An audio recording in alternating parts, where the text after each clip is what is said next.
From New York Times, I'm Michael Barbaro. This is A Daily. Today. And we are counting down to chaos. Title 42 will officially expire in less than 18 hours. The pandemic-era policy allowed the U.S. government to quickly expel migrants who crossed into the U.S. illegally. After Thursday, it's going to be a free-for-all. The Biden administration... For weeks, officials have feared that the end of Title 42 would create a crisis at the U.S. Mexico border that would strain and possibly cripple America's immigration system. Title 42 goes away on Thursday, and migrants will be in crisis as soon as next week. It will be a humanitarian crisis because we are not prepared. My colleague, Natalie Kitroeff, has been at the border and describes what actually happened when the milestone policy came to an end. It's Tuesday, May 16th.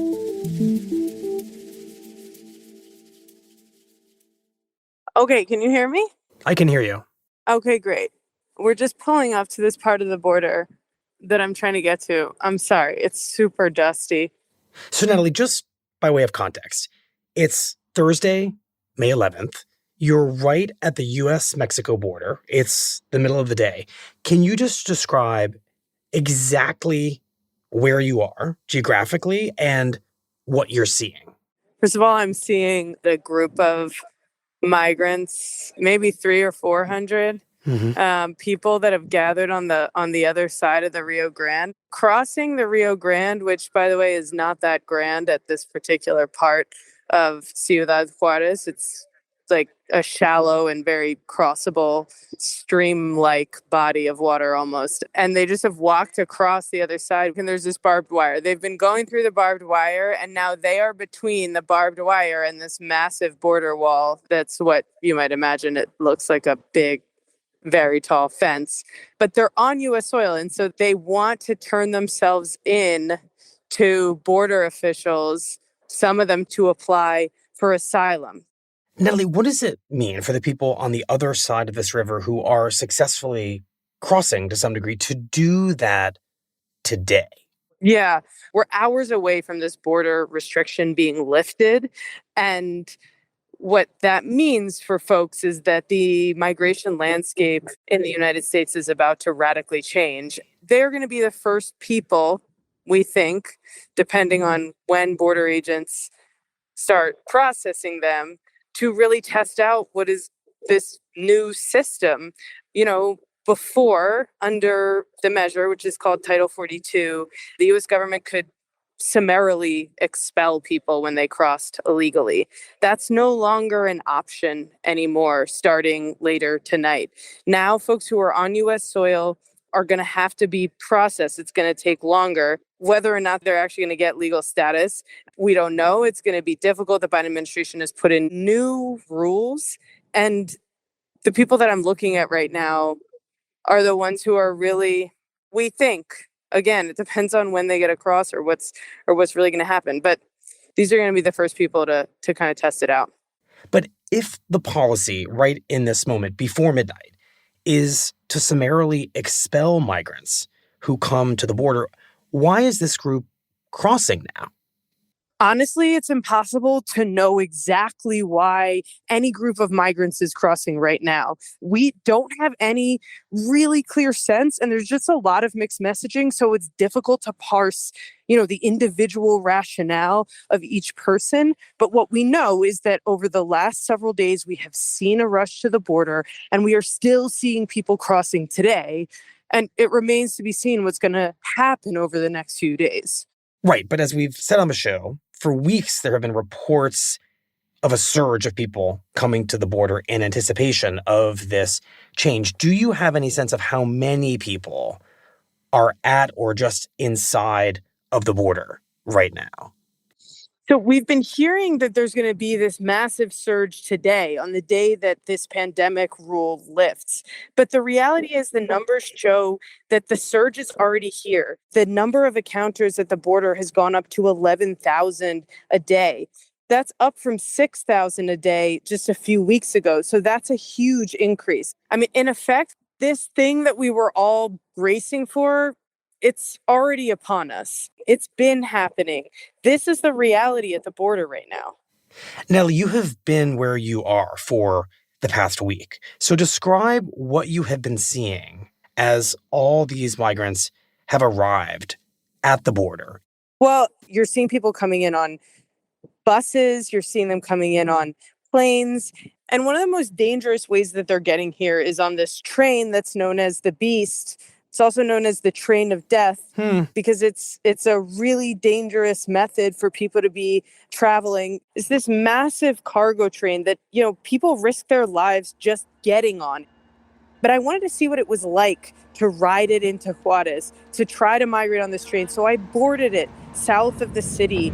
We're sitting here among construction material. Looks like steel rebar. And I got into a car that was full of steel rebar and about 40 migrants who had been traveling, some of them for 4 days. The guys that I'm talking to said they've seen people killed when they've gotten off it and the train has run over them. There's not much water. There's barely any food. They're hungry. They're scared. It gets so cold at night, and during the day it's unbearably hot. And they're surrounded by metal. So during the day, touching that scalding hot surface can be dangerous. And at night, sleeping on it is really uncomfortable. Yeah. And one of the people I talked to was this 33-year-old named Jonathan Arevalo. He's from Venezuela. Jonathan said that danger's been with us since we left. He has crossed the Darien Gap.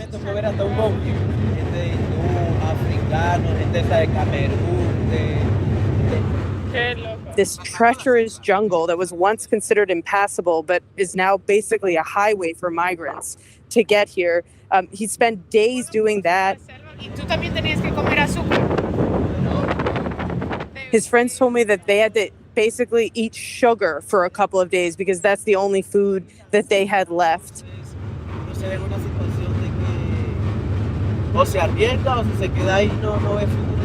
Yeah. Jonathan's saying his choices were basically to stay in Venezuela and risk his life or leave and risk his life. He didn't think he was going to survive in Venezuela, so he decided to give it a shot. He's crossed into the United States several times already and been returned under Title 42. He was expelled at a different part of the border from where he entered and then bused to the south of the country. So that's why he had to take a train all the way up north to try again. And he wanted to try one more time because he actually thinks it's going to get a lot harder when the measure lifts. So Jonathan has heard basically that when the measure lifts, you really could just be deported. I think there's a couple of mixed messages happening here.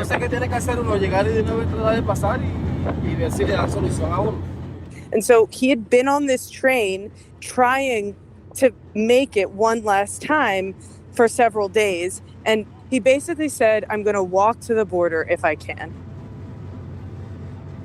And right now we're rolling through Juarez. We're coming from the south up until the north.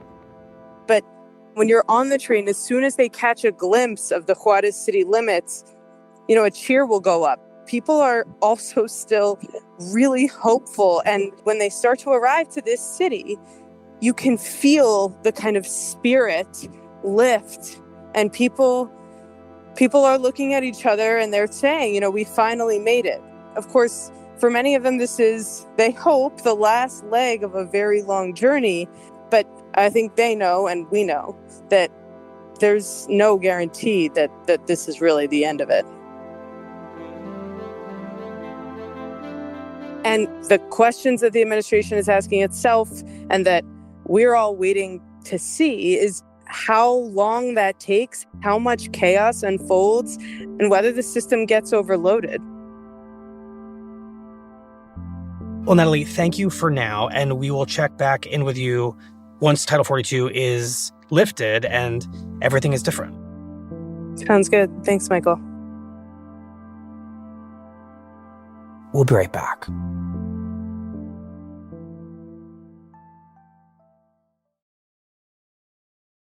So, Natalie, when we talked to you on Thursday during that afternoon, things were looking to be at kind of a fever pitch. There was this sudden wave of migrants at the border. The shelters on the U.S. side were full. Everyone had this question in their mind, is this going to basically break the United States system for processing migrants? So what ended up happening once Title 42 was actually lifted?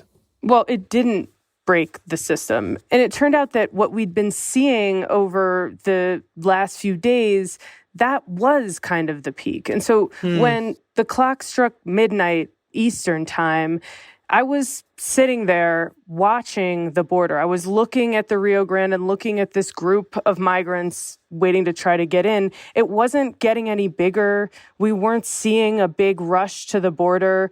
You know, for the whole week, we had kind of seen people walking with their kids and their belongings toward the border. We didn't see any of that night. I mean, it was really calm. From where I was standing, there was a lot of news media. There were a lot of cameras pointed at the border wall. But what they were capturing was a pretty tranquil scene. How do you explain that, Natalie, that the worst case scenario for the U.S. didn't quite materialize? It sounds like perhaps the president's message about the end of Title 42, don't come, the border isn't open, perhaps sunk in.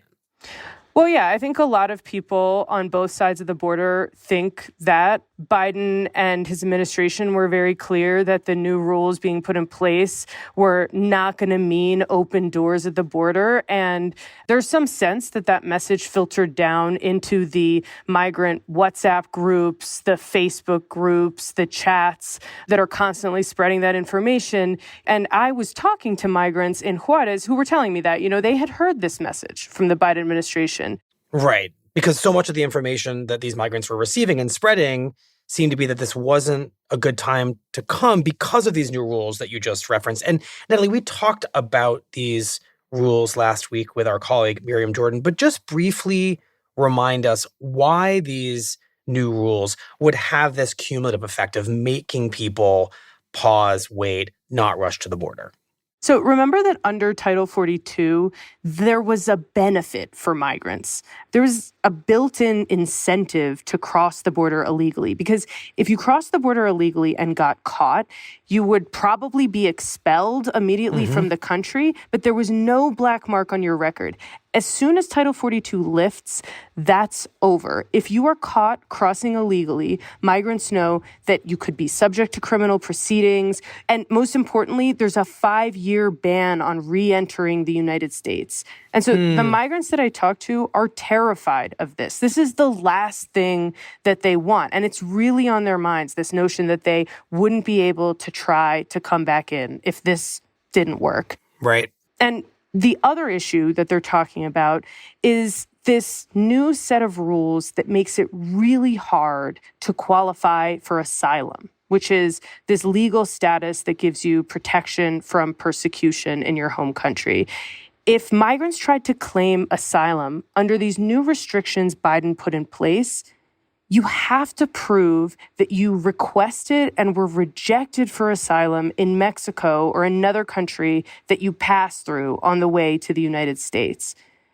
There were some exceptions baked into these new rules, but all of the migrants that I talked to felt that these new rules made it essentially impossible for many of them to qualify for this kind of protected status. So, you know, the overwhelming sense, or the fear really, was that the new system being put in place was bad. Right, which is exactly what the president and those around him hoped would be the message that reached these migrants. And as you have just explained, Natalie, it seemed it did reach them. And it resulted in the averting of a momentary surge, perhaps even a crisis at the border over the past few days when this 3-year-old emergency rule came to an end.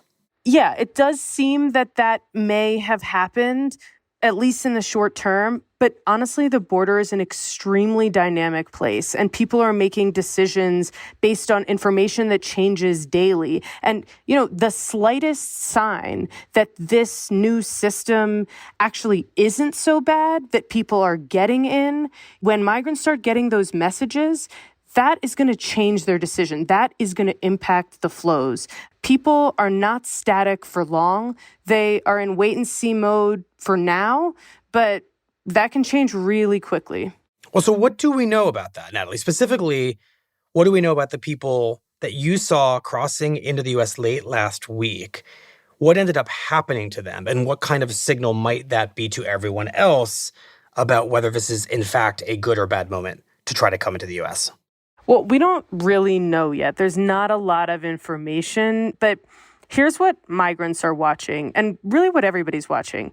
How successful is the Biden administration going to be at implementing its own policy? And essentially the question is, how quickly is the Biden administration going to be able to deport large numbers of people? If the Biden administration can quickly deport large numbers of migrants, that is going to send the message that it is not a good time to cross. It remains a bad time to cross, and migrants may sit back and wait. But it's not a sure thing that the Biden administration will be able to deport large numbers of people very quickly and efficiently. It's logistically difficult to do that. And if the administration doesn't do that, what we're going to see, and what migrants will see, is people being let into the country with a notice to appear before an immigration judge, basically being allowed to stay and live in the country legally, at least for some period of time while they wait for a hearing. Children, for example, will definitely be let in to wait. Families will very likely be let in to wait. And if large numbers are being let in to wait, that is going to send a message to people at the border that, you know what, there is a chance that at least for some period of time, you could get into the United States. So maybe it isn't so bad to try right now. Right. So you're saying that in this dynamic situation where migrants are looking for any sign that actually maybe it is a good time to go to the border, even a failure to execute these scary new policies might end up undermining this entire program designed to replace Title 42 for the Biden administration. Oh, it definitely would. And on top of that, there's this other threat to the new system, which is that Biden's new policies are facing a bunch of legal challenges. So tell us about this.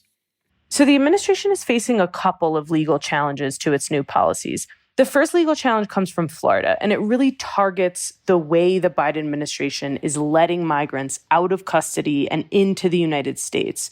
The argument is that this is happening in an unlawful way that puts an undue burden on the local government and the systems in the state. If the lawsuit works, if it's successful, that wouldn't be great for the administration. But it's not really clear what's going to happen with that one. A potentially bigger threat, experts are saying, is a lawsuit filed by the American Civil Liberties Union. And basically what the ACLU and others are saying in that suit is that it's not fair and it's a violation of U.S. law to require people to apply for and get rejected for asylum in another country in order to get it in the United States. And if the ACLU succeeds, and even if this rule is just suspended while the litigation is happening, that could be very difficult for the Biden administration because a big part of their policy at the border is making it difficult for people to get in. And if all of a sudden this new rule that makes it harder for people to qualify for this legal status goes away, then again, you could see more people getting in, and that would reinforce the message to migrants waiting that now is a good time to try to cross. So at any moment, a judge could just throw this entire system into chaos, and all these signals that the White House has been sending not to come could be turned on their head, and the Biden administration will be back to square one. That's a real possibility, I think. And you know, it really speaks to this moment that we're in at the border right now, which is just uncertainty. We really don't know what's going to happen. There are a lot of people waiting in Mexico, and there's an administration that is looking at how this is playing out in the courts and how well they're able to execute their own new rules. And things are really in flux. Nellie, I'm curious, do you know what happened to all the people that you met last week, especially on the Beast, that terrifying train that so many of them take to try to get to the border? Yeah. So remember Jonathan Arevalo, the 33-year-old Venezuelan guy that I met on the train?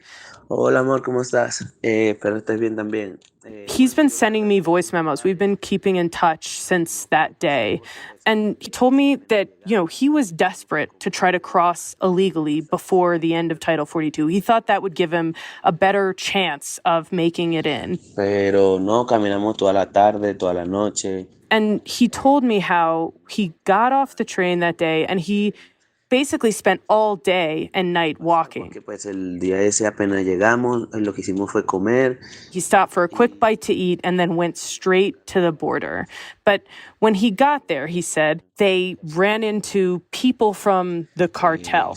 Estaban atracando, golpeando mucha gente. A nosotros, gracias a Dios, no nos pasó nada. Pero... He said that cartel members were attacking a lot of the people around him. He doesn't know what these cartel members were looking for. Maybe it was to rob them. Maybe it was to kidnap them. But he's seen enough danger along the way that he knew to turn back. No, pues sí, estoy aquí en Juárez. So he abandoned that mission of trying to get in and went back to Juárez, found a place to sleep. Y bueno, en momentos estoy trabajando en una tienda de frutas y legumbres. He's working at a fruit store. He's trying to make a little money, and he's now waiting it out. He said he's looking at information every day. He is looking to see what happens with this new policy. ¿Qué hace la gente ahorita? Por ejemplo, la gente que han agarrado del 11 hasta el 12 después, ilegalmente, ahí dependiendo lo que pase con ellos. He's being patient right now, but my sense is that patience isn't going to last long. He said that as soon as he gets any sign that people are getting in, he's going to try. He will cross the border and give it a shot. And, it just gives you a sense. I mean, this guy has been through a jungle. He's been through several countries, several months of travel. People who have done all of that aren't going to give up that easily. And, there are tens of thousands of people just like Jonathan that are following close behind. The numbers of people that are going through this jungle, the Darien Gap, to get here, they are still hovering near record highs. The forces that are driving people to the United States border are bigger than any one policy can control. It's hunger and poverty, it's economic displacement, it's violence, and those things haven't changed.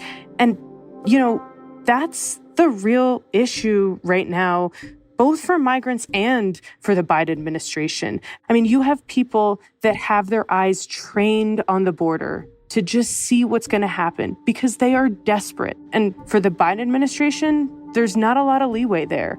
If this policy doesn't work out the way they want it to, they could see Jonathan and all of the other people that have suffered and sacrificed so much already just take one more step to try to test this system. And if that happens, all bets are off. Natalie, thank you very much. Thanks, Michael. We'll be right back.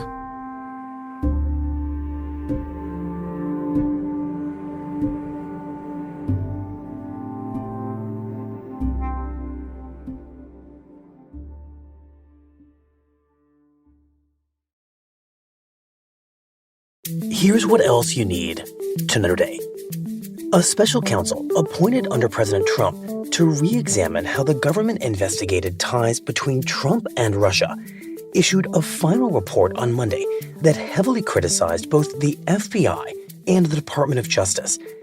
The report, overseen by John Durham, found that agents rushed into the investigation of Trump and that their handling of the probe was, quote, seriously deficient. But Durham's 4-year investigation produced little new information, sent no one to prison, and failed to deliver the kind of embarrassing revelations that both Trump and his allies had promised that it would. And a man armed with a baseball bat entered a district office of Congressman Jerry Connolly of Virginia on Monday morning and attacked 2 of his staff members. The motive of the attacker, who is now in custody, remains unclear, But the incident comes amid a sharp rise in threats against members of Congress, including a violent attack last fall on the husband of former House Speaker Nancy Pelosi. Today's episode was produced by Carlos Prieto, Claire Tedesgetter, Nina Feldman, and Shannon Lynn. It was edited by MJ Davis Lynn and Patricia Willens, contains original music by Dan Powell and Marian Lozano, and was engineered by Chris Wood. Our theme music is by Jim Brunberg and Ben Landsberg of Wonderly. Special thanks to Sarah Kerr, Maria Abihabib, Somia Carla Mangla, Karen Zarek, Miriam Jordan, and Edgar Sandoval.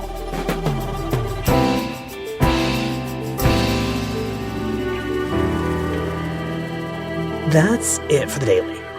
I'm Michael Barbaro. See you tomorrow.